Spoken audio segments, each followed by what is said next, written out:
In today's episode, I am going to be discussing and sharing a strategy which has become very close to my heart. Something that I used to believe was totally unattainable for me. Something that I never thought I could do, never really understood.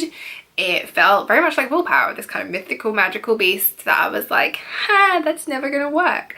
And today we're going to talk about intuitive eating. So I'm going to be sharing with you exactly what intuitive eating is, how this has really played out in my life, how it's affected my life in positive ways. I'm also going to give you the backstory because quite honestly, everything works, but not everything works for you. And I did not wake up one day and all of a sudden intuitive eating worked and it clicked. It was a process. So I'm going to share with you a bit of the backstory in that process. I also want to tell you why it is that you need to consider intuitive eating into your lifestyle. Why it is that it is important, even if it's not important or not feasible right now.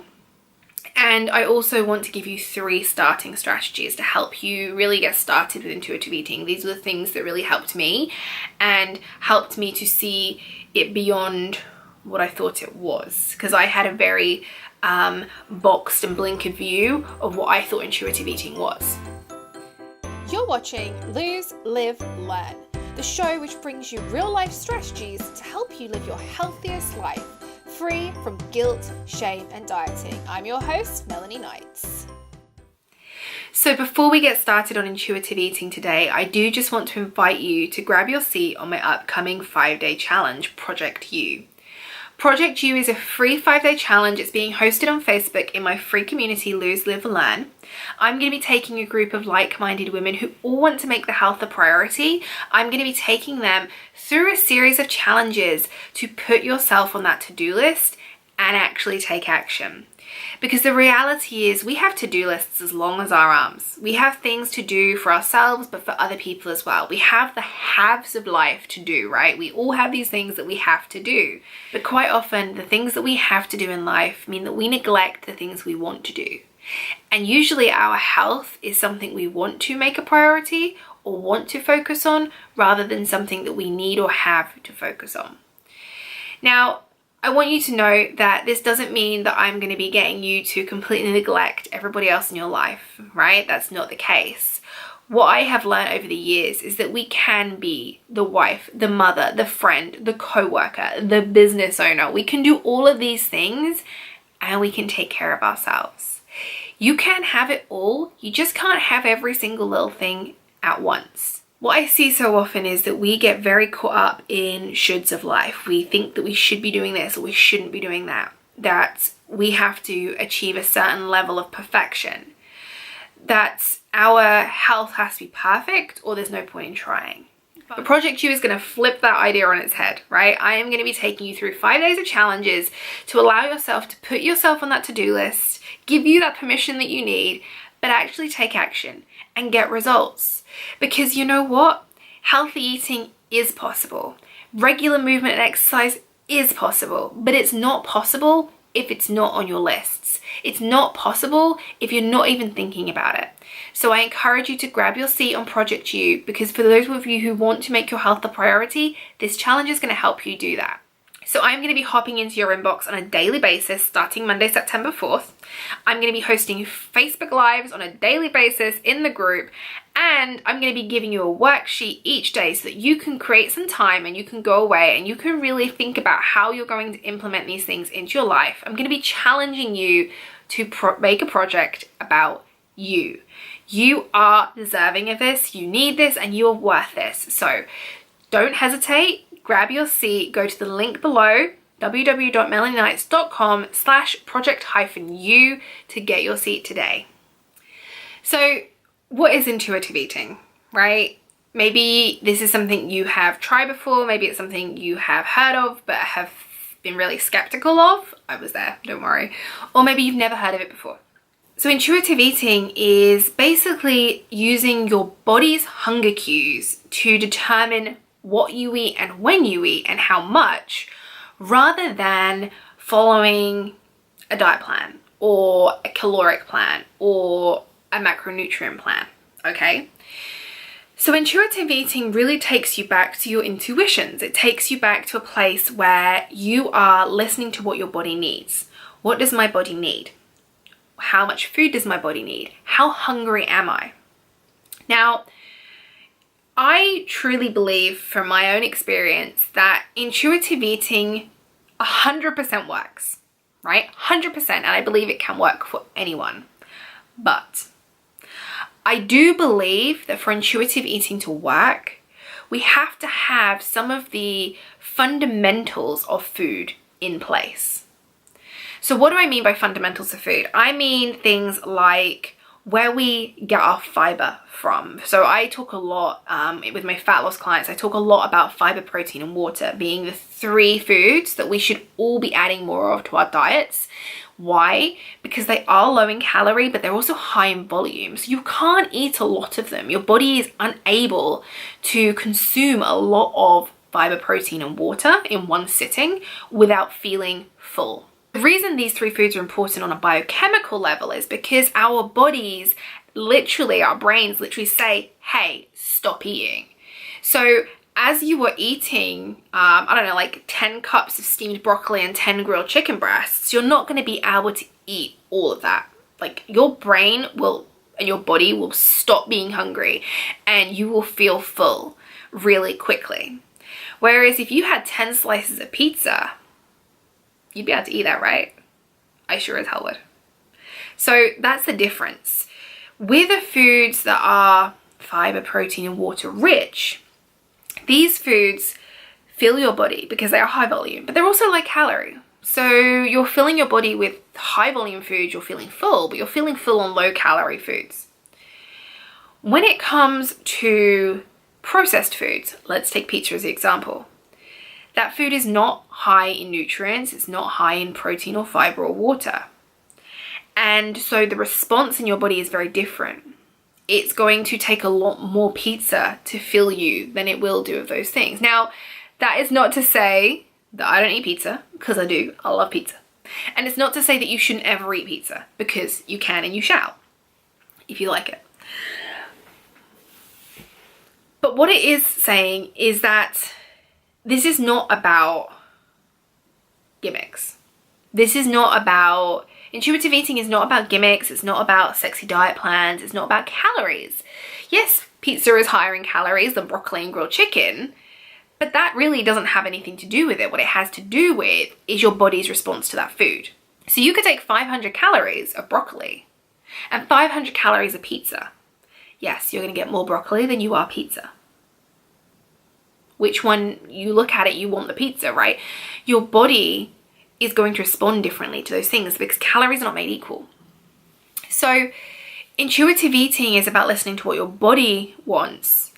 And sometimes if we have been abusing our diets or our bodies for a really long time with food, so for example, if we have, I was in the exact same position. I felt like I didn't know what hunger was, and I could never get full, right? I could never get full. The reason I could never get full was because my hormones just weren't all kind of playing the same game. They were very confused. They weren't working efficiently or effectively. They were unable to figure out what I was eating, and so if I did eat any vegetables, they didn't really know the difference, and they were unable to say to my body, hey, stop eating, we're full. This is why you hear about people who are very overweight being unable to stop eating and never feeling full. So intuitive eating allows you to kind of come back to that very basic instinct of, am I hungry? What does my body need? And what should I eat? It comes back to physical and emotional hunger and, where that hunger is coming from. So you were actually able to decide what you're going to eat based on how you feel. So it takes a little bit more work because you're not following like a strict plan, right? So I always say that following the diet plan is easy. Coming off the diet plan is hard. And that's 100% true. Because following the rules, knowing how many calories you're allowed at each meal, having this structure to your day, very specific, very organized, very structured, feels really easy, doesn't it? Feels really easy. When you come off of that diet plan and you are suddenly thrust into this place of you're going to eat intuitively, you're going to listen to what your body wants. It's not easy, but it is incredibly simple. But because we have got this idea that things have to be complicated and they have to be hard and they have to be this like really awful process, we don't trust ourselves. We don't trust our intuitions. We don't trust our bodies. And our bodies know more about this than we would ever imagine. So I know how scary and unattainable intuitive eating feels, right? I really do. I know, because I had heard about the 80-20 lifestyle or moderation, or you can have whatever you want just in moderation. People would say that to me all the time, and I would literally want to punch them in the face, because I was like, no, how? How can it be that I have spent all my life being overweight, I've spent all my life battling with food, and now you're telling me that all I need to do is 80% of the time eat whole foods and 20% of the time I can have these things, and that, you know, I can have whatever I want, but as long as it's in moderation? It felt really insulting, and I know how insulting it can feel and scary. But through my work, what I've realized is that we have to truly understand what moderation is. We have to truly understand what 80-20 means and what intuitive eating means. Because when we are in the mindset that moderation means we can eat processed food every meal just in moderation. For me, I often thought that meant I could have just smaller amounts of the processed food, but then I would have the processed food and the cravings would kick in, and that wouldn't work. That's not what moderation means. 80-20, moderation, intuitive eating, whatever you want to call it. It's really about reclaiming your power as a human being. Reclaiming your power from the diet industry. Because the diet industry, they're to blame. They tell you that you don't have any power. They give you gimmicks and hacks and little tools that you can use to try and stop yourself from having cravings, or when you have a craving, fight it. How about we focus on eating like normal people? And for most people, we don't know what that means because we haven't done it. And focus on trying to eat the foods which prevent the cravings or reduce the cravings to start with, so that we're not then battling all the time. These battles are exhausting, and they validate the fact that we are not worthy. Intuitive eating allows you to make so much progress. It allows you to come to a place where A, you have the power, you are not victim to food, but also you are able to make progress in other aspects of your life because you're not constantly battling with yourself. You're not constantly fighting your willpower and draining yourself. You're not constantly thinking that you are a failure, because there is no failure. There is no on or off. There is no all or nothing. It's just the way you eat, and it's a practice. You have to understand that intuitive eating, if you're going to go down this route, it's for the long haul. This is not something that you just do for a few days and boom, you get results. It takes practice, it takes consistency, it takes a willingness to understand that you hold the power and you are going to be willing to reclaim that from the diet industry. Because unfortunately, even in today's society, being an intuitive eater is not normal. Being someone who orders salads is still seen as, oh, she must be on a diet, especially when you're plus size. We have to own our choices. We have to understand that intuitive eating is not about calories or diets. You don't have to want to lose weight to eat intuitively. Eating intuitively is just about choosing the foods that your body is telling you you need. So the first time I heard about intuitive eating, it deeply resonated with me, but I didn't dive in straight away. I practiced a few different strategies.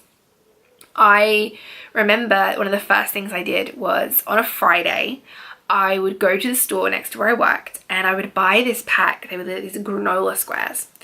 And yes, they were processed, and yes, they were sugary and sweet, but I would buy them, and the idea was that I would just break like a quarter off. So they were like about this big, I guess. They were like squares, and I would break a quarter, and I would have that quarter, and then I would put the bag back. I didn't hide the bag away in the hope that I would forget about it. I kept them in sight and in mind, which I know could feel like torture, but I kept reminding myself that I was fully in power here. I had all the control. The food does not have control. I'm not a victim to it. And so I would practice. And sometimes I'd have a quarter and I'd go away and do something else. And some days I'd have a quarter and be like, I want some more. It's a practice. It's a process. But after 2 years of practicing, I am able to have all the foods in the house, all the foods that I used to struggle with. They can be here. And I can take them or leave them because they're always going to be there. I'm able to, during the holidays, Christmas time, I'm able to go to Starbucks and not feel like I have to order a holiday drink just because it's Christmas. Because you know what? I can have the holiday drink if I want, but I'm going to have what my option is good enough every single time. I haven't had a holiday drink in Starbucks for a couple of years. I don't feel deprived. I don't feel miserable. I can have it if I want it. Now, this process, as I said, takes time. It's not an overnight solution. But I feel like it is so important for every woman to stop feeling a victim to food. And I want to give you 3 of the starting strategies that I followed to allow myself to get to this place where I am able to have all the foods in the house. Not all at the same time, but if I want chocolate, I have chocolate. If I want pizza, I have pizza. If I want takeout, I will have takeout. If I want a glass of wine, I will have it. I don't do it all at the same time. I don't do it all in the same day. Heck, I don't all do it in the same week. But I've allowed myself to get to a place where I am confident in my choices. And I am able to take or leave the foods that I want. So one of the first things I started doing, and I ask all my clients to work through this, is asking yourself, am I hungry? Because as humans, we spend much of our days doing things that perhaps don't excite us. They are things, maybe it's our job. We have periods of time where we feel a bit bored. And we have those energy crashes, which yes, are to do with our food, but they're also to do with our movement and consistency with that as well. But during those times where we have the energy crash, it's really easy to go to our coping mechanism, which for most of us is food. So we get that mid-morning crash, that mid-afternoon crash of energy, and we feel like we need something to pick us up. One of the things I will do is ask my clients to, throughout the day, measure their hunger. Am I hungry? Right? Ask yourself, am I hungry? Now, there's a few really simple times of day that you can do this. First thing in the morning when you wake up, am I hungry? Because you may have heard that breakfast is the best meal of the day. It can be for some people. For some people, it's a very important meal of the day. But if you wake up and you're not hungry, you may not need to have breakfast. Now, I'm not telling you to go out and stop having breakfast, but it's very important to understand the hunger cues. So when you wake up, am I hungry? Now, for many of us, we have to eat by the clock, right? So we are Monday through Friday, and some of us the weekends too, whenever it is we're at work, our meal times are based on the clock, right? So it may not be that we get to eat when we're hungry. So what I urge you to do is whenever you are not working, whenever your meal times are not based on the clock, ask yourself throughout the day, am I hungry? And try to eat when you're hungry versus eating when it's time to eat. So rather than eating by the clock, eat when you are hungry. One of the things I often, a response to that is, yeah, Melanie, I don't know the difference between hunger and cravings, or how do I know if I'm hungry? There is a big difference between physical and emotional hunger. Physical hunger is felt in the stomach. Physical hunger will allow you to make a choice, and it's patient, right? Physical hunger is felt in the stomach. It's that grumbling feeling in your stomach, and it allows you to be patient. It allows you to take the time to decide what you're going to eat. It allows you to take the time to make the food, cook the food, and sit down and eat the food. Physical hunger doesn't have a specific need. So what I mean by that is physical hunger doesn't say, oh, I really want potato chips right now. Physical hunger is physical hunger. So it's your body telling you it's time to eat. Emotional hunger, on the other hand, is impatient. It will not wait around. It wants to be fed right now. It usually is a craving. So it will have a very specific food that it wants to have. It could be down to like a specific brand of food. I don't know, Doritos, Pringles, I don't know, something like that, right? It's very specific. Emotional hunger is often triggered by a situation, a feeling, a behavior. It's often a habit.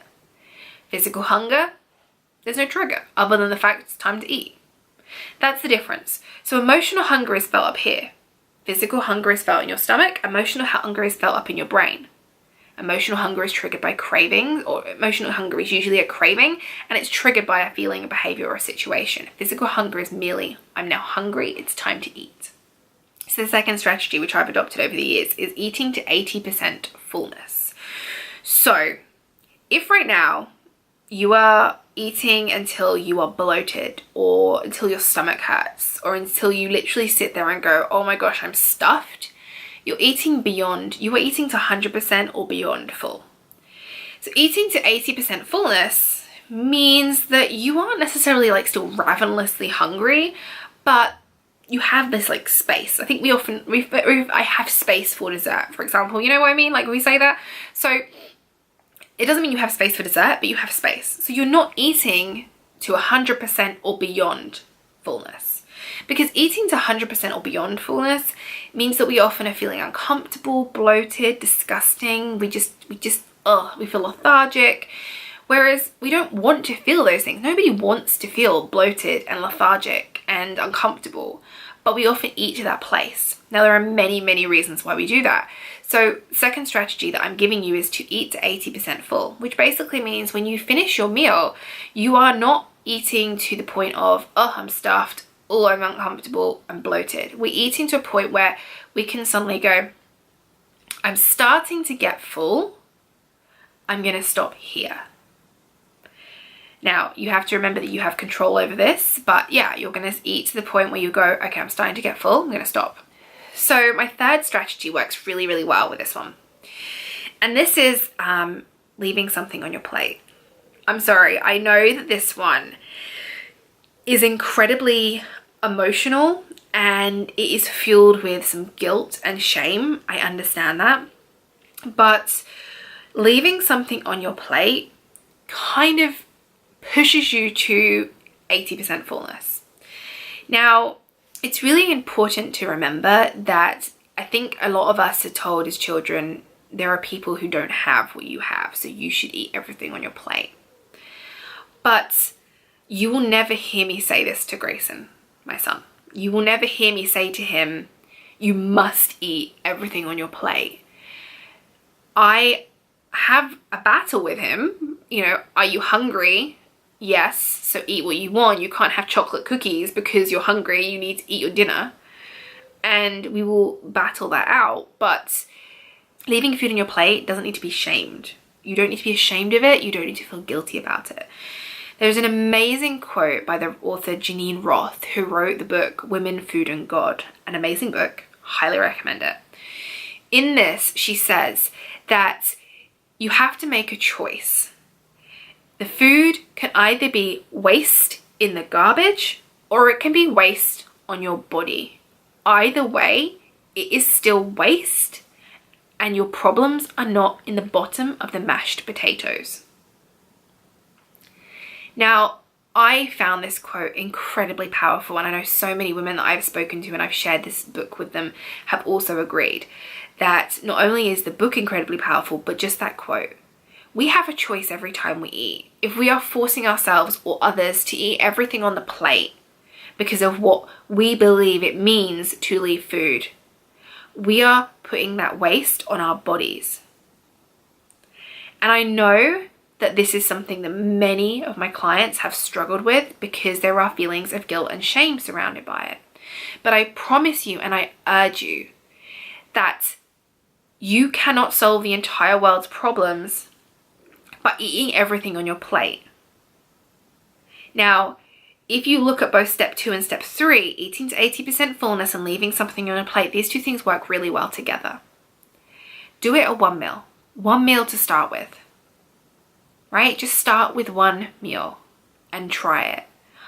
I know it's really hard, but every time you're forcing yourself to eat everything on that plate, you are putting that waste on your body. And if you want to make your health a priority, and if you want to feel like you don't need to go on these endless diets, these are the steps you're going to have to look at taking. Now, as I said at the very beginning of this video, intuitive eating is a process. It is a process of time. It is not an all or nothing protocol. It's not this kind of thing where we can just go, oh, I'm going to do this for a few days and boom, it's going to work. It takes time. It's a process. You have to be willing to step into your power. You have to be willing to stop playing a victim against food. You are a human being. You have way more power than food does. Food has zero power. We allow it to. And the diet industry has done a very good job of encouraging this behavior. So I urge you to practice these 3 strategies. Am I hungry? Where is my hunger coming from? Look at eating to 80% full and leaving something on your plate. These are the first few things that I did to really get to my set place of intuitive eating, to get to a place where I'm no longer worried about a diet or following a good plan. I follow my plan. This is the me diet, right? So there is no one size fits all. There is no specific way of doing this because it is all about you. And I urge you to practice these things because they will take you from a place of feeling like you have zero control to a place where you don't really need the control because you're 100% in your power. Thank you so much for joining me for another episode of Lose, Live, Learn. As I said at the very beginning of this video, I'm inviting you to grab your seat on my upcoming challenge, Project You. Project You is all about you and making your health a priority. So if you are a busy female who wants to make her health a priority, who wants to end this battle with your willpower, your food, your movement, but you want to do it from a place of compassion and self-love rather than doing it from this place of negativity and restriction and because so old school and boring and just miserable. So if you want to have fun whilst doing it and really get to know yourself and meet an amazing group of like-minded women, go ahead and grab your seat. We get started Monday, September 4th. It's completely free. You're going to receive daily emails and we're jumping into your inbox on a daily basis. You're going to get daily Facebook Lives from me. So if you like my videos, hi, you get to see me every day for a week. And we're also going to be challenging each other in the group, sharing our aha moments and things that we have learned about ourselves. And I am super excited to get started and I cannot wait to connect with you. So make sure you grab your seat, go to www.melanieknights.com/project-u. I'll pop the link just there. And I will see you on Monday, September 4th.